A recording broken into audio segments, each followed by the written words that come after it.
Are we there yet?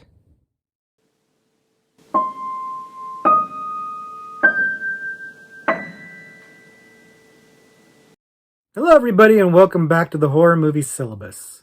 My name is Professor Victor, and I'll be your host as we go through all the essential, noteworthy, interesting, and notorious modern horror films.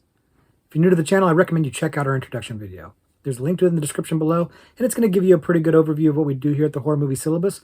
In short, we look at a particular subgenre of horror, and then we pick 3 movies from that subgenre to explore. But this is a little bit different. This is our Is It Syllabus-Worthy series. This is where I take a recommendation from you guys, a horror movie that I've not seen before that you recommended in the comments to one of my videos. I watch it for the very first time, and then I let you know, is it syllabus-worthy? Is there something about it that makes it worthy of being on this channel, frankly? And the movie that we're looking at today is It Ends. And It Ends was recommended to us by a friend of the channel, Sean, also known as Demonic Colt. And Sean recommended to us, I believe, in our Mexico doctorate level selection video, but I'm not sure because I can't find the comment anymore that recommended it, but my notes say that's where it was. And I know Sean, he recommends movies for me a lot, and he would normally not even have it necessarily be about Mexico. And spoiler alert, this movie's not about Mexico, but he would give me kind of bare bones, high level information about the movie, like the director, the year, maybe a little synopsis of what it's about, and that would be it. He is not a spoiler. So I went in this movie not knowing much, except I knew this movie was kind of a sleeper, buzzworthy movie of 2025. So when I was preparing for my top 10 of 2025 movie, I wanted to make sure I watched this before I did that video. Now, spoiler alert, I did not include It Ends in my top 10, but I did give it a name check. I gave it a shout out because this one was a movie that I thought could have maybe broken my top 10, which is maybe going to tip you off a little bit the way this video is about to go. So maybe I'm spoiling a little bit too much, but did I love it? Or did I hate it? Probably not. Let's go ahead and find out where I stand.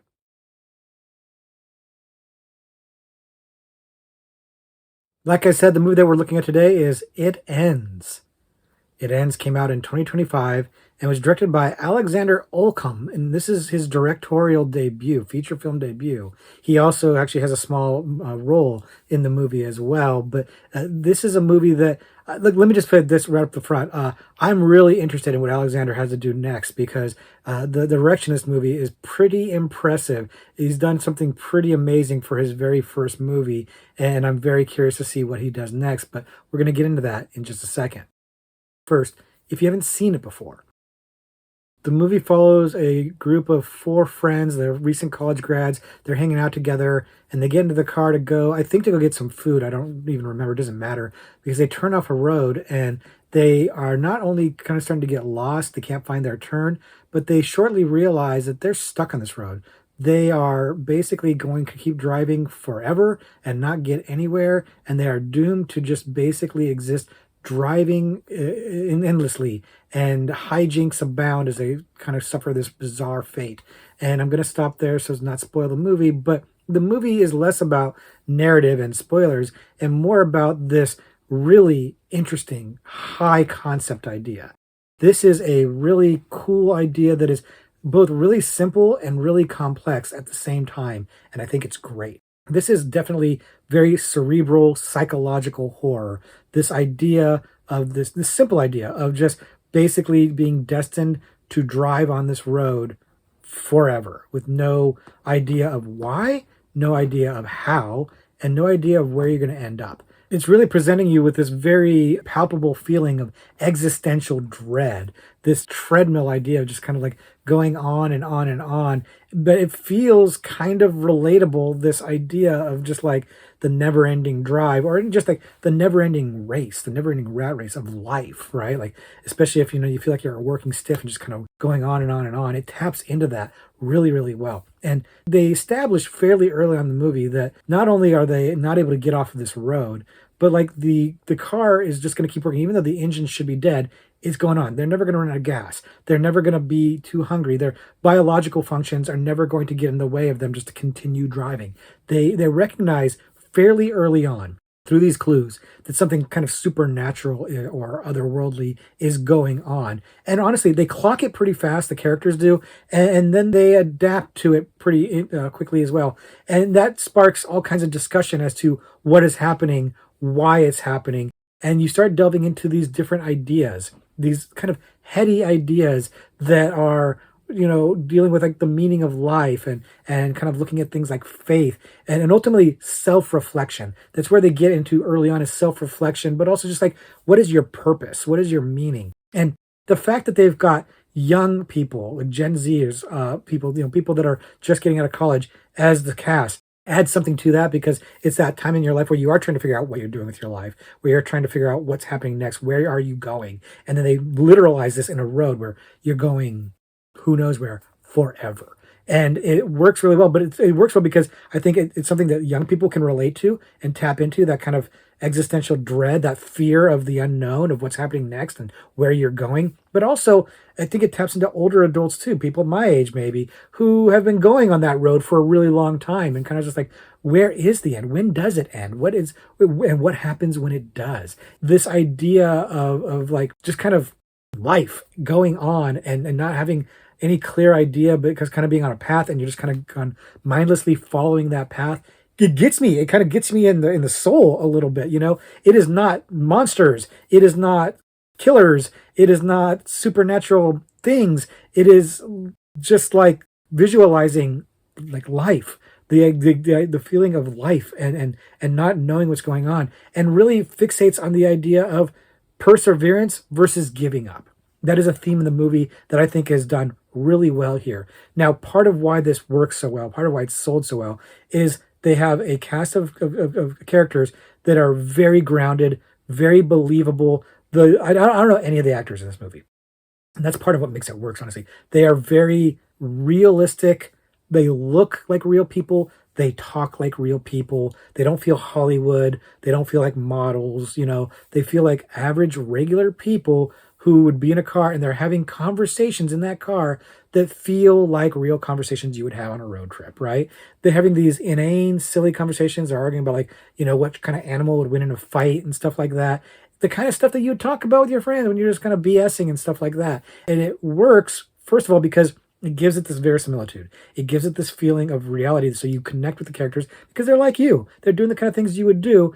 And then that pays off later. And I won't exactly spoil it, but the way that they are talking in the beginning of the movie pays off later, and how they're trying to fight off losing their minds or getting incredibly depressed by their predicament by playing these games still, by creating routines, by doing things to entertain themselves while they mindlessly, mind-numbingly keep driving forever and ever and ever. It's a really cool way to like bring that back and to kind of establish early on that these people do have ways to keep themselves engaged or entertained or locked in, but how finite is that?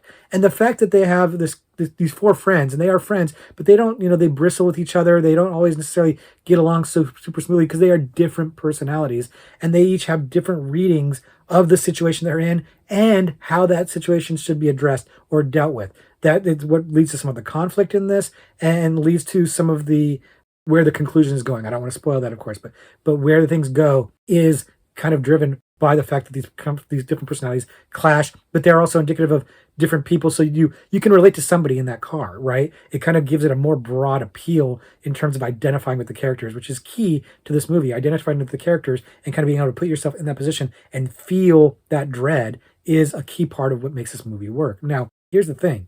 This is a simple premise, and it's a creepy, interesting premise, but it's one that's kind of hard to sustain for a feature-length film, if I'm being honest with you. Really, this concept probably would work better as like a short film in a short film format rather than trying to stretch it out over like 90 minutes. But it somehow never gets boring. Like, I was captivated the entire time in this movie. And again, I think the relatability helps. Like, I'm feeling the same dread that the characters in the car are feeling.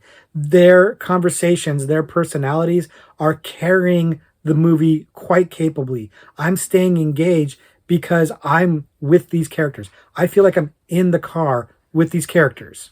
it's a testament to director Alexander Olam that he was able to pull this off, that he's able to stretch this concept out, this premise out for like 90 minutes, and it never gets boring. It totally kept me locked in the entire time. And that's why I'm so excited to see what he does next, because I really think he's accomplished something absolutely fantastic here with the help of his really capable cast and just really strong directing. This movie is just done really, really, it's so simple. It's a car driving through the woods. That's it. And it just works really, really well. But did it work well enough to be on the syllabus? Let's find out.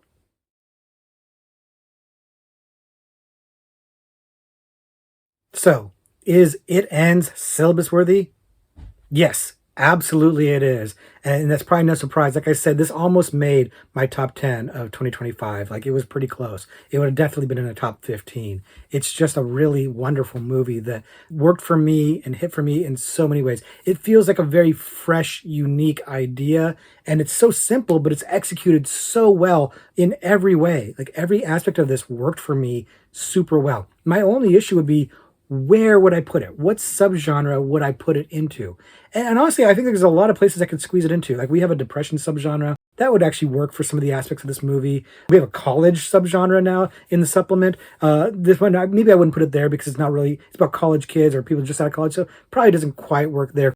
Honestly, the most obvious place for you to put it would be in my new road trips subgenre, which is something that I added for the supplement, and this one fits perfectly in there. It honestly is an exemplary pick for the road trip subgenre, so that's probably where I want to put in there. But I'll be honest with you, I'd be tempted to put it in the survival subgenre, because this would be kind of an abstract pick for that subgenre, because at the end of the day, a large part of what this movie is focusing on is survival. And where it winds up, quite literally in the movie and also metaphorically in terms of the themes, is wonderful. I love the ending of this movie. I love that they don't spell it out for you and hit you over the head with it, but I love that the message that it sends in terms of what it means about perseverance and relationships and living life, and like what they focus on in life, and focusing on destination versus focusing on the journey.